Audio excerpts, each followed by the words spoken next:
Hi guys! Sa video na to mag-unbox tayo ng NLK mugs na nabili natin sa Shopee. Yung mugs nga pala na to ay from Indo. Kaya naman buksan na natin.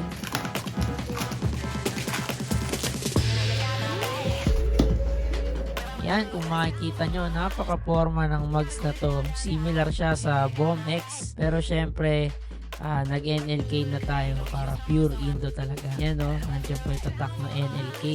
At ito nga pala yung tsura nila guys. Kinabukasan nga pala ay pumunta na agad kami dito sa shop.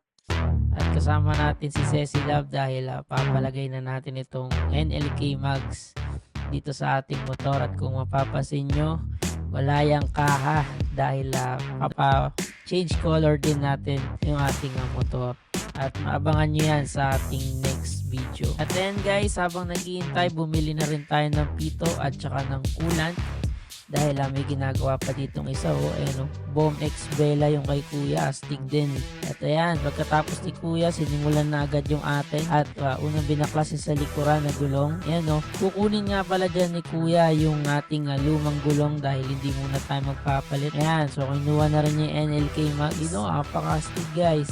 Kakabit na rin na dyan agad yung panglikod natin na gulong. Ang size ay 110 by 80 kung tatanungin nyo. At ayan, sinalpak na agad ni Kuya. At kitang kita ko na agad na napakaganda guys ng magiging itsura niya. Magkakabit yun maangas na agad, likod pa lang yung nakakabit. At ito naman guys, yung unahan, nabaklas na rin yan. Kinuha na rin agad ni Kuya yung pangunahan natin na mugs at sinalpak na rin yung ating lumang gulong.